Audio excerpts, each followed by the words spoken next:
Hello friends, welcome back to my channel. I'm Sarah Sunstone, and today I will be sharing my first impressions for an upcoming cozy game set to release later this year called Distant Bloom. If you'd like to try this game for yourself, there's actually a free demo available right now on Steam, where you can also add the game to your wishlist. Distant Bloom is being developed by Ember Trail and published by Kinda Brave, who are today's video sponsors. So thank you so much for the opportunity to share this cozy game with my lovely community. And without any further ado, let's get right into it.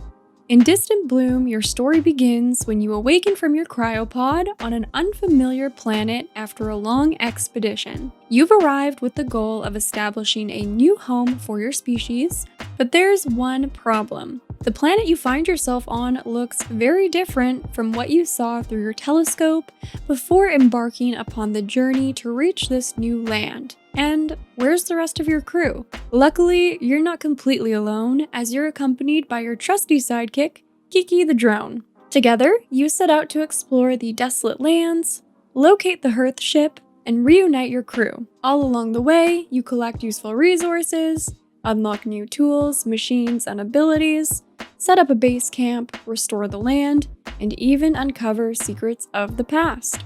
So that is the general premise of Distant Bloom's story, but next I will share my thoughts on my experience with the actual gameplay. First off, I have to say that I really enjoyed the overall atmosphere of the game, and this is saying quite a lot coming from me, because if you know me, you know that I do not usually like space games, but I was so pleasantly surprised with how much I enjoyed this one. The art style is super cute, the environments were really interesting, I especially loved the caves, and the soundtrack was really nice and cozy. Honestly, I found myself completely relaxed the entire time I was playing, so I guess I can't say that I don't like space games anymore.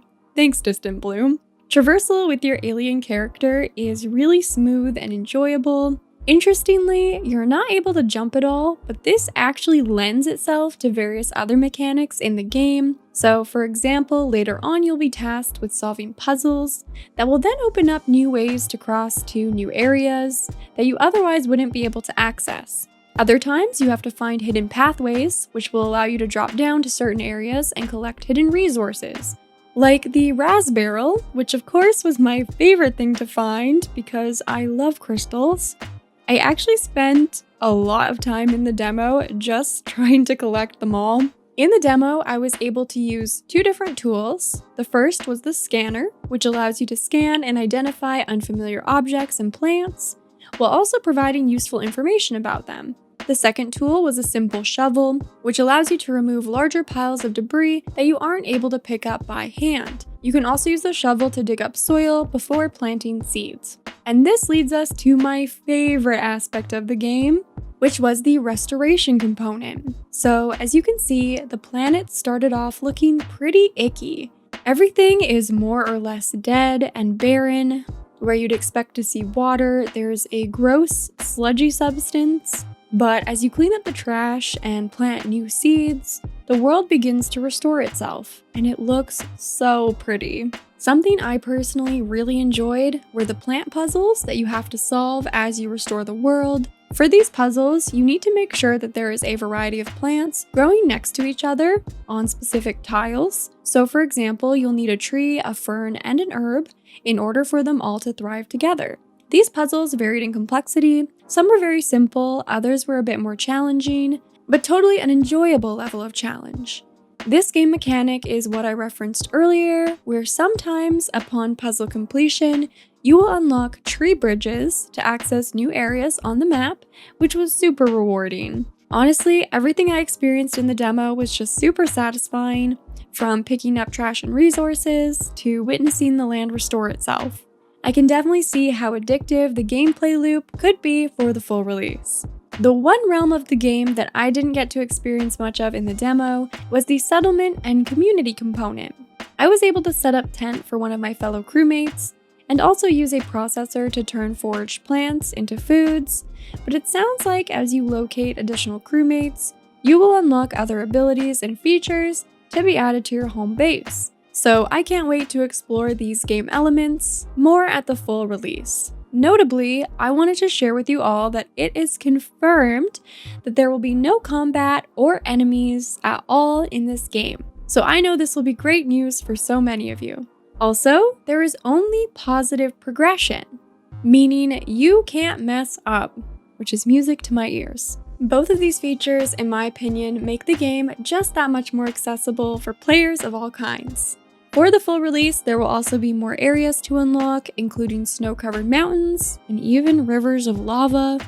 It sounds like you'll also be able to befriend cutesy animals that inhabit the world, which of course I'm sold on. And there will of course be more story as you will uncover the past of this planet and its previous inhabitants. Apparently your actions in the world will impact not only the ecosystem, but also the future of your crew.